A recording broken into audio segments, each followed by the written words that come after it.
friends. Welcome to episode 2 of season 2 of Living Vicariously Through Yourself.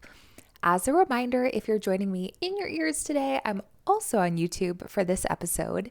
So if you want to feel like we're really hanging out, because we really are pals, you can also tune in via video now too, if you want. Okay, so what we're talking about today are, drumroll please, glitters.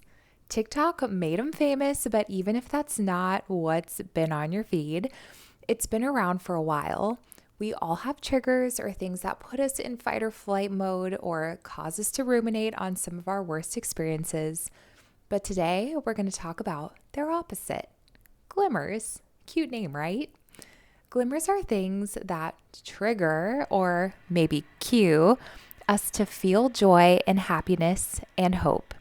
They're things that bring back positive memories and the feelings associated with those experiences instead of the negative ones that triggers evoke. To give credit where credit's due, this concept came out of science, and I'm going to actually take a moment to read to you so you can feel like the high schoolers I used to have in English. Shout out to you, you amazing humans who on social media appear to be doing amazing things. Keep shining and glimmering. Okay. Reading because much better than what I'd paraphrase, guaranteed. Now, this is from a great article called How to Uncover and Embrace Your Glimmers in Triggering Times by J.K. Murphy from The Greatest, which I can link here for your further reading or reference later. Here we go, quoting now, with my flair included, of course. The concept of triggers and glimmers exist within polyvagal theory, which was developed by Dr. Stephen Porges, a behavioral neuroscientist, cool, in the early 1990s. Deb Dana, a clinician, consultant, and lecturer, she did it all, specializing in complex trauma, established the concept of triggers and glimmers as an expert in polyvagal theory. As Dana explains, trauma reshapes our systems so that we're more prone to pathways of protection than pathways of connection. This keeps us in a survival state instead of a thriving state. We want to be in a thriving state. Triggers activate either the sympathetic nervous system or the dorsal vagal branch of the parasympathetic nervous system. Big words. This means that when we're in trauma and trapped in our system, we go into a hypervigilant state or a freeze response is activated and we shut down. Neither is a healthy place to exist in for an extended period, but glimmers are guided by our ventral vagal system. This makes us feel safe, connected to ourselves and other people. Calling attention to our glimmers can bring a return to automatic regulation, creating a meaningful shift in perspective. Done quoting. How amazing of a concept though, right? So, what are some examples of glimmers or things that help us regulate our bodies and bring us joy and that meaningful shift in perspective? Okay, some examples of glimmers are little intentional things that bring us joy in life, like a photo of our best friends and loved ones that we can look at, or a calming essential oil, or our favorite perfume or cologne that remind us to be calm. Or it can be something that reminds us of a fond memory, like the song we heard live at Coachella because we went thrice in our 20s when we used to be cool. Yep. One of my favorite things to do is have a phone call with someone I love, planned that I can look forward to. When I moved to New York City right before the pandemic struck, my best friends were still scattered throughout the country, mostly on the West Coast. To have a call with my best pote, that is homie in French, for those of you wondering, Kayla planned out and get to have that call, best pote Kayla will plan that call and get to have it. And it's about monthly and one of my favorite activities. You can also curate your social media feeds or curate your music playlist to include one that's specifically for when you need a mood booster. Rachel Hollis talks about that one often. Music can have a huge impact on our lives, and if all you have to do is not even think about it, but click the play button and instantly lift your mood, that's a huge win.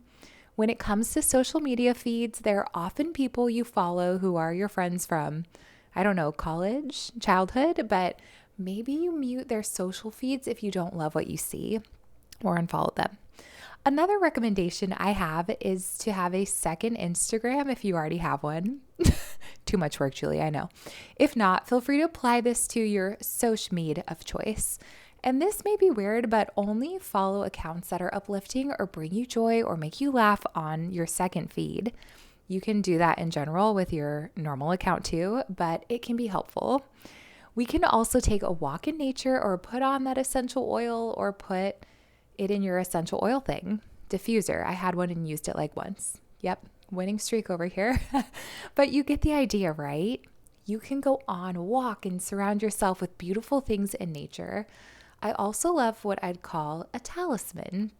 This ring I've worn for maybe 10 years is my favorite thing I never take off. It says love on it, and one of my best friends, Elisa, has its counterpart that says peace on it. And when I need a good reminder or need to center myself, I'll look at or hold that ring. So glimmers are happy little moments you give to yourself by providing yourself those cues that give you a glimmer of hope and joy. What are yours? What brings joy to you just looking at it? Things that you can curate and easily take out of your pocket or view on your phone or put on that make you feel a sense of joy and ease and happiness. I love a quote from Cheryl Strayed that's actually from her mama that says, "Put yourself in the way of beauty." Go on a walk. You might see gorgeous flowers and life all around, and maybe, if you're lucky, a puppy or two. I love puppies. And a cat. You want to see her again? I'll bake that in, no worries. She's a little glimmer most of the time, except when she's being moody, which now that I think about it is probably about 90% of the time. So let's look at even another approach to this. Try it with me. Don't think of a big pink zebra. I chose zebra because I like them more than elephants. I also learned that apparently elephants' brains light up in the same pattern as human brains when they see puppies, suggesting that they may think we're cute. But also, upon further research, there's no conclusive evidence for what they actually think of us, so take that with a grain of salt or maybe the whole salt shaker. And no mice for them. Anyway, though I also can't see what's in your mind, you totally just thought of a pink zebra when I mentioned one. Why do I know that? Because we are humans and we do that. It's just like if I asked you to look for red cars, you'd start seeing them everywhere, or punch bugs, Volkswagen Beetles. You'd develop a slug bug radar, which I have, and I will beat you in a game of slug bug, but I will also slug you softly. I play like Pat Bug. Yeah. I made a friend from Germany once, shout out Katrin, who thought it was the most fascinating thing that Americans sometimes play that game using German cars, and vowed to tell all her friends back home. So what you look for intentionally, you see more of, because you are training your brain to see those things. It starts to become automatic too, like me with puppies, but this also applies to our thinking about others or ourselves. If we think others are bad people, we're going to see more examples of it. But if we see others as inherently good, we're going to start seeing more gracious acts because we're looking for them. If we think we're failures, we'll start finding examples in a lot of things we do, and it may even cause us to have more examples of feeling like a failure. But if we view ourselves as a work in progress, making small wins consistently, we'll see ourselves winning more. And we'll start to actually win more because we expect it of ourselves. Pretty cool, right? My cat is scratching at the door to try and get out. Our mindset can do a lot for us. Thanks, brain. Okay, reeling it back in. If we start a gratitude practice where at the end of the day, we write down or even think of 5 things we're grateful for today, we're more likely to look for those things throughout our day in order to be able to recite them later in the day. It's all about what you're training yourself to look for. Seek and you will find. So let's seek out the good stuff. Now, what about when you are feeling triggered? This is where having glimmers on deck are even more important. If you have a tough conversation with a loved one and feel hurt afterward, Maybe that's the time to bring out the playlist that you curated. If something you saw triggered you, refer to your Goodstagram or a photo of the people you love. If your mind is going in circles and you need to feel calm, pull out that essential oil. Take out your talisman. Talk to a friend you love and reminisce about a beautiful time you shared together. And maybe plan a time to do it again. But no, not at Coachella for me. If you know you're going to have a difficult conversation with someone, plan a phone call with your bestie afterwards. Put yourself in the way of beauty. Plan your glimmers so they are easily accessible and a part of your day. Keep that gratitude practice so you can train yourself to look for the good. Go to the dog park, see the puppies. Overall, you can use glimmers to your advantage before, during, and after any triggers that you know are coming or that you run into. You can plan a peaceful moment before something triggering you have to do. You can lean on a glimmer when something triggers you, and you can plan or decide in the moment to lean on a glimmer after a triggering moment, which is why it's so important to curate your glimmers.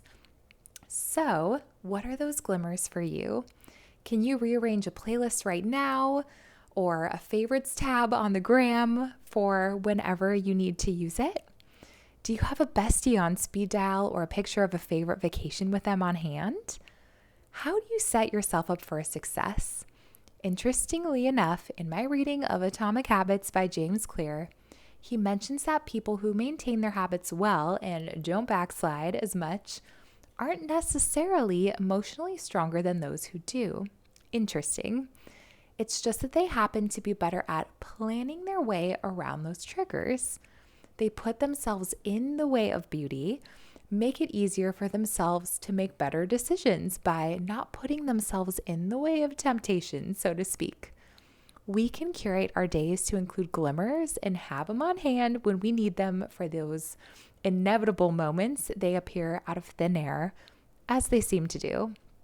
And just like triggers, glimmers can appear out of thin air too, especially when we're looking for them, when we're looking for beauty, when we're looking for the good in others, when we're looking for the best in ourselves.